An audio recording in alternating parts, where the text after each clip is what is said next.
bem? Aqui é Thales Rogério, sejam todos muito bem-vindos ao canal Prof. Thales Rogério. E hoje eu quero trabalhar com vocês sobre evidências históricas de Jesus Cristo. Surgem alguns questionamentos se Jesus Cristo realmente existiu ou se é apenas um personagem de histórias religiosas.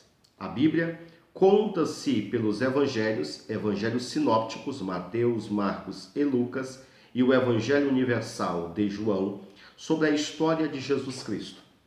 Quando nós começamos a analisar sobre se Jesus, além da pessoa física, foi um ser espiritual e proporcionou as portas abertas para a salvação de todos aqueles que creem no seu nome, Jesus ele não fica restrito somente a essa parte religiosa, de que ele veio somente para trazer a salvação às ovelhas de seu pai, que estavam perdidas. Mas também ele tem antecedentes históricos que comprovam a sua contribuição para o pensamento ocidental e também a mudança social e de vida de muitos daqueles que seguiam, até porque ele deixou discípulos e os seus discípulos seguiram o ministério terrenal que ele mesmo continuou. Mas, quando Jesus veio, ainda estava sob influência do Império Romano. Lógico, anteriormente, a civilização começou a ser introduzida pelos gregos. Os gregos eram a maior potência que existia na atualidade. Os gregos foram o berço da política, do pensamento científico e da civilização.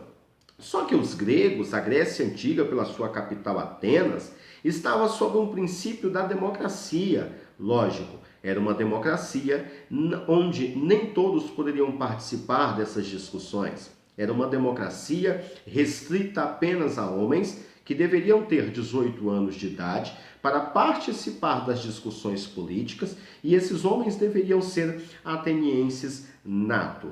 Quem não era então considerado cidadão eram mulheres, homens abaixo dos 18 anos, escravos e estrangeiros.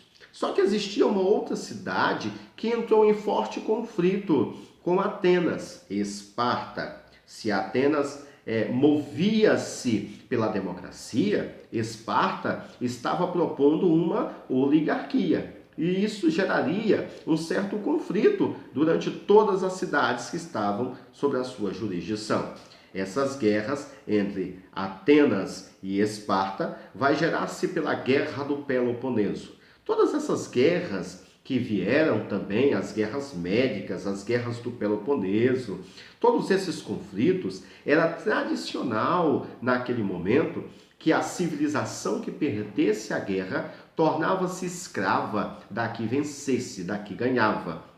E nisso tomava-se a civilização vencedora, as terras, as mulheres e todo o ouro e riqueza que possuía a civilização que havia perdido. Nós percebemos, se analisarmos os 5 primeiros livros da Bíblia, Gênesis, Êxodo, Levítico, Números e Deuteronômios, que a história colabora para esse acontecimento. As civilizações que foram perdendo para Israel tornou-se escravo de Israel ou juntou a sociedade com Israel. E tomaram-se suas terras, suas propriedades e tudo que a terra tinha a lhes oferecer. Então era cultura, só que os conflitos que houveram traziam os escravos, e o escravo era a maior forma de economia que movimentava a cidade da atualidade. As duas cidades, tanto Atenas quanto Esparta, acabaram se enfraquecendo por meio desses conflitos e vieram o Império Romano e tomou-se então lugar, fornecendo-se um forte império. O Império Romano movimentou-se da mão de obra de muitos escravos. Só que com o passar do tempo não havia mais guerra, então os escravos deixaram de existir. E isso trouxe o enfraquecimento da economia romana. Com isso, Jesus Cristo e muitos cristãos que viveram nesta época iniciaram um novo segmento, um segmento social e religioso, um novo grupo que leva o seu nome, até mesmo que vai ser chamado de um movimento Christos em língua latina, que vai trazer a continuação das obras de Jesus Cristo, ou até mesmo Cristo. Mas quais evidências históricas nós temos para isso? Qual que é a comprovação que a história, que a filosofia e que outras ciências têm para dizer que realmente Jesus Cristo existiu?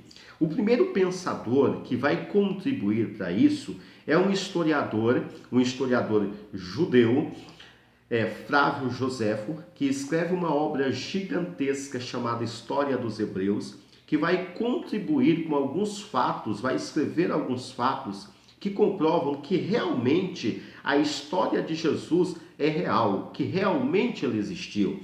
Podemos perceber na primeira parte do livro 20º, no capítulo 8º, no parágrafo 856 da obra A História dos Hebreus, Flávio Joséfo afirma a seguinte citação: ele aproveitou o tempo da morte de Festo e Albino, ainda não havia chegado, para reunir um conselho diante do qual fez comparecer Tiago, irmão de Jesus chamado Cristo, e alguns outros. Acusou-os de terem desobedecido às leis e o condenou ao apedrejamento. Perceba que Flávio Joséfo está citando que Anano então era um membro da seita dos saduceus, era um dos mais rigorosos no julgamento, aproveitou-se da morte de Festo e convocou Tiago. Tiago, segundo a tradição, irmão de Jesus, tinha o joelho como de camelo de tanto orar. Homem de boas obras, era pastor em Jerusalém e condenou à morte por apedrejamento. Embora Tiago fosse um homem bom, de boas obras, de bom testemunho e contribuiu muito para a população, para a civilização judaica, o povo não deixou barato e reivindicou sobre a morte de Tiago. E acabou nessa reivindicação destituindo Anano. Com isso, nós percebemos o primeiro fato histórico que corrobora a existência de Jesus Cristo, até porque na Bíblia Sagrada, no livro de Mateus, no 13º capítulo, no versículos 55 e 56, percebemos que realmente Tiago era irmão de Jesus. Jesus possuía família e Tiago fazia parte dessa família. Com isso, há algumas evidências básicas e simples, tanto é que Jesus Cristo deixou discípulos e foi crucificado. Nessa crucificação, Flávio Joséfo escreve novamente na parte 1 do livro A História dos Hebreus, no livro 18º, no capítulo 4 e no parágrafo 772, ele afirma: nessa época, havia um homem sábio chamado Jesus. Seu comportamento era bom e sabe-se que era uma pessoa de virtudes. Muitos dentre os judeus e de outras nações tornaram-se seus discípulos. Todos aqueles que viam os ensinamentos de Jesus, até mesmo conta os escritos sagrados, entendia que Jesus não era semelhante aos saduceus, aos filisteus, a todos aqueles membros do Sinédrio, a todos aqueles que eram membros ali do cenáculo e do santuário, até porque Jesus ensinava palavras sábias, tanto é que aos 12 anos, Jesus dava aula no templo em volta ali de doutores e de mestres da lei. Então, com isso era um menino sábio, era um menino cheio de virtudes e se tornou-se também um homem sábio e cheio de virtudes que muito contribuiu para o pensamento ocidental e também para o pensamento religioso. Mas o segundo fato que comprova a questão da existência de Jesus Cristo é um fato meramente histórico. Lógico, um historiador, para ele começar a sua pesquisa, para ele ter um norte da sua pesquisa, eles se baseiam em dois pontos. Primeiro ponto é chamado de fonte primária. Na fonte primária é analisada fontes orais. Nessas fontes orais, nós temos o testemunho de pessoas vivas. Nós temos também as fontes não escritas. É baseado na análise de utensílios e instrumentos da civilização material, monumentos, restos arqueológicos, e na base escrita nós temos cartas, diários de bordo, as leis escritas e as obras literárias. A segunda fonte é chamada de fonte secundária. Nessa fonte secundária há a investigação de outros historiadores, a contribuição de outras ciências, como escritos sagrados antigos, os escritos do Mar Morto e até mesmo a análise feita pelo carbono 14, que aponta um raio-x que colabora para a historicidade. O terceiro ponto que nós vamos analisar é chamado aí do incêndio que ocorreu em Roma. Pouco se sabe acerca desse incêndio e até mesmo do seu causador. A história apenas reflete que na noite do dia 18 de julho do ano 64 depois de Cristo, houve-se um incêndio que prolongou-se por 6 dias seguidos até que pudesse ser controlado. Pouco se sabe sobre esse acontecimento. Acredita-se que era uma noite de verão em Roma, de que havia prédios de 3 a 5 andares feitos de madeira naquela atualidade. Os romanos deixou como legado artes arquitetônicas e até mesmo um código de direito. O direito, quando nós vamos analisar as suas leis, nós remetemos ao direito romano. E esse incêndio acontece-se por 6 dias. Nos 3 primeiros dias, o incêndio ficou fora de controle e demorou mais 3 dias até que fosse vencido. Dos 14 distritos que existiam em Roma, apenas 4 não sofreu nenhum tipo de dano. Cerca de 70% da cidade foi destruída. O incêndio, baseado-se em pesquisas de sua causa, gerou-se a culpa no imperador romano chamado Nero. Por que Nero foi acusado desse incêndio? Primeiro fator, Nero não tinha nenhuma intenção de manter Roma como estava. Ele queria a destruição de Roma para construir uma nova cidade à sua imagem. Segundo a tradição, Nero tinha enviado homens agindo como bêbados para iniciar esse fogo. Nero esconde a sua culpa e acusa os cristãos, um novo grupo religioso que estava iniciando ali, como sendo o causador desse incêndio. Até porque os cristãos, que iniciou-se na classe mais pobre, nas classes mais pobres da época, ofuscava o plano político de Roma. Os cristãos eram uma ameaça, principalmente para as leis e para o contexto religioso desses romanos. Com isso, nós temos a participação de um outro pensador chamado Cornélio Tácito. Se Flávio Joséfo era um historiador judeu, Cornélio Tácito é um historiador romano que vive ali por volta de 55 a 120 depois de Cristo. É considerado um dos historiadores aí mais precisos do Antigo Testamento. Ele oferece o registro do grande incêndio de Roma, pelo qual alguns culparam o imperador Nero. Mas nós temos aqui algumas citações que colaboram essa existência, e essa citação vem de outro historiador, Eusébio de Cesareia, que viveu no ano 263 ao ano 340 depois de Cristo.